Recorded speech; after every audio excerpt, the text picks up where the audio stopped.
So many people want one thing with their conscious mind. I want a new job, I want a new career, I want a new life. And yet their subconscious mind has been programmed. Now think about a program. Mm-hmm. When you create a program, it's automatic. When you create a program, it runs. Mm-hmm. So the person is, with their 5% of their conscious mind, is having this desire for something, and yet their subconscious mind is doing something else. As an example, I used to take my oldest son golfing with me, and he used to say to me when we were on the fairway, I'm really worried about hitting that tree. And I would say to him, what tree? Because if you're worried about hitting that tree, what is the imagery that your brain is creating? You're worried about not hitting it. You're doing that with your conscious mind, but your subconscious mind is creating the picture of you actually hitting the tree. That's why you're saying it. So the subconscious is 95%, so more than likely your body is going to do exactly what it's programmed to do. So what's the relevance of that? Well, people say I want wealth, but they're programmed into being unworthy and lacking, right? So then as they begin to do the meditative work and they start opening their heart, I was just talking to someone yesterday. When you open the center, things are going to sift to the top.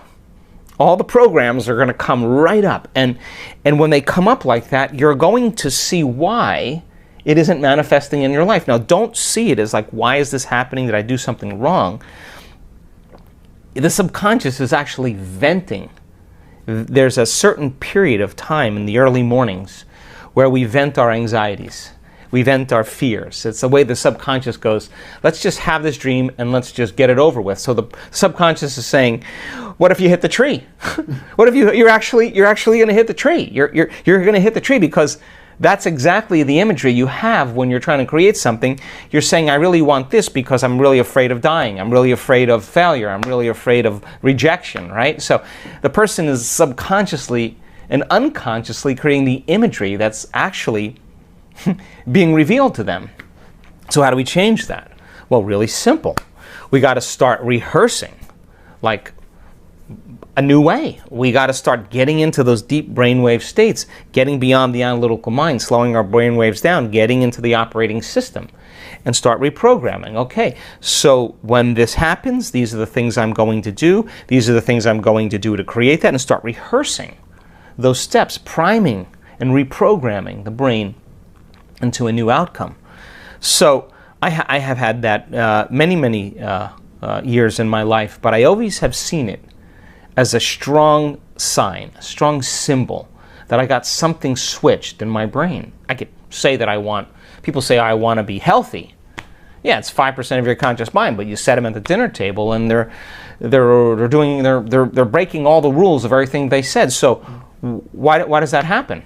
Because the program is running and they've lost their free will to a program. So now, that's important because your subconscious is talking to you.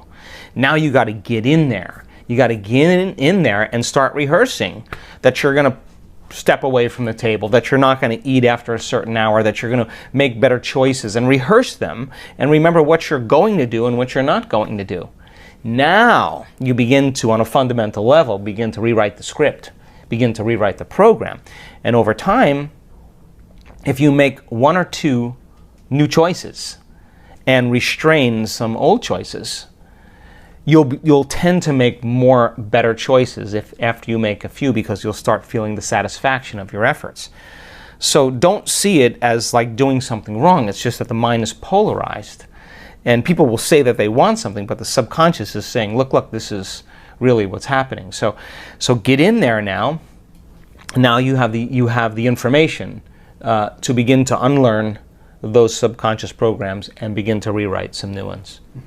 So then, every single question here that I've gotten, people need to really come to one of our week-long events, because they need to learn the walking meditation. They need to take their body for a walk and take it out of the past. They got to do that standing meditation so that in their waking day, they're not back to the old programs again. They're walking. It's a new habit. They're walking as it, they're talking as it, they're feeling it, they're thinking as it. They've practiced becoming it. So as you overcome every single day, in time you become somebody else. So our week-longs are a great way for people to practice sitting as it, walking as it, standing as it, lying down as it. They're having the opportunity to literally change the habit. And you know, when we're unhappy, we walk a certain way. And when we're feeling sorry for ourselves, our posture changes, and our body changes, and our chemistry changes. And so the moment somebody starts taking on a new energy, and they practice that for 2 weeks, they're going to walk from their car to their office. They're going to be walking as their future self, and their body's going to have to catch up sooner or later. And when it does, all of a sudden they'll say what a lot of people say: I know I'm healed. I know it. How do you know? I just know. I'll do the test, but I already know I'm healed. We see that all the time. The body that has become the mind is so afraid to step into the unknown. And it'll do everything it can to distract us. You get an itch, you get a pain, you get gas, you get a headache, you get nauseous. This is all the body going, no. The last time you stepped out into the unknown, it didn't go very well. You got betrayed, you got manipulated, you got taken. You felt a lot of pain. So it's just like, you know, on my ranch, the stallions are in these big paddocks. And when I first had my stallions, I wouldn't put any hot lines around there. And, you know, they could smell the mares up on the top of the property, and they would literally run right through the wooden fences, just like these big animals just breaking through and running up the hill. Well, they were just, nature was calling, you know. But you put a hot line on there, and they hit that hot line a few times, you can walk them right up to that hot line, and they will not go any further. That's conditioned. You notice a change in your internal state, you become awake and aware, and you pay attention to what caused it, and you narrow your focus on that line. Do it a few times, and you take a stallion, you try to move that stallion past that point, and they will not move. You can get 5 guys to push them, and they'll push them all backwards. They've been conditioned into the box, right? So that's what pain does for us, right? Like, oh, I don't want that to happen again. So the body is already programmed to make sure that it doesn't. So you start taking the person out of their comfort zone, out of the known, and the body's going, well, I don't know if I want to do this, and it does all those things. Follow the instructions. Take your attention off your body, and every time your body starts doing that, settle it down into the present moment and say, I'm going to let you sleep later. I'm going to let you eat later. You can drink coffee later. You can open your eyes and take a shower later. You can lay down. You can do whatever. But right now, you're no longer the mind. I'm the mind. And every time it does that, you settle it back down into the present moment and you unfold back into possibility. You're training that horse. You're retraining the horse and telling it it's no longer the mind, that you're the mind. And just like training any animal, sooner or later, it's going to realize that your will is greater than the program, and it's going to finally surrender. And when it does, there's always a liberation of energy, and everybody always says the same thing. I'm so glad I stuck with it. It was so worth it. I pushed myself further than I thought I can go.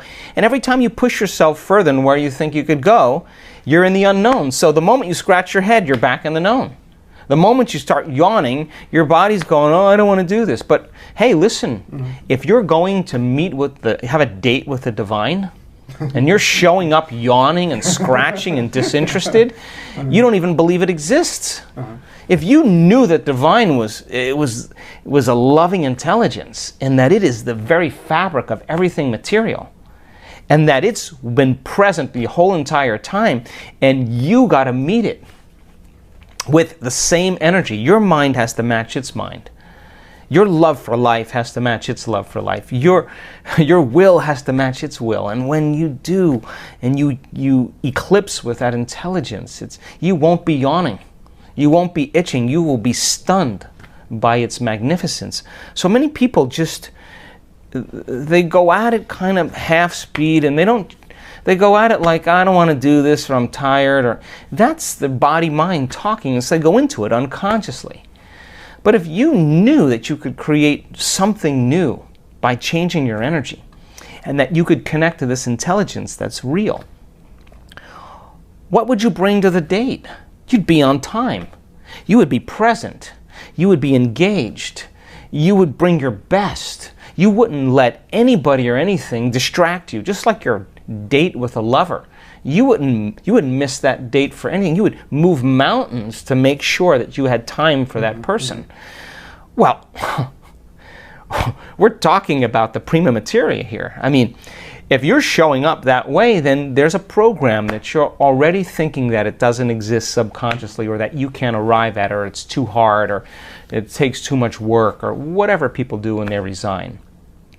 But when you say, I don't want my breakfast, I don't want my coffee, I don't want my tea, I don't want my sleep, I don't want my shower, I don't want my cell phone, I don't want my comfort, I don't want any of these things. I want you more than anybody else. You are the object of my affection.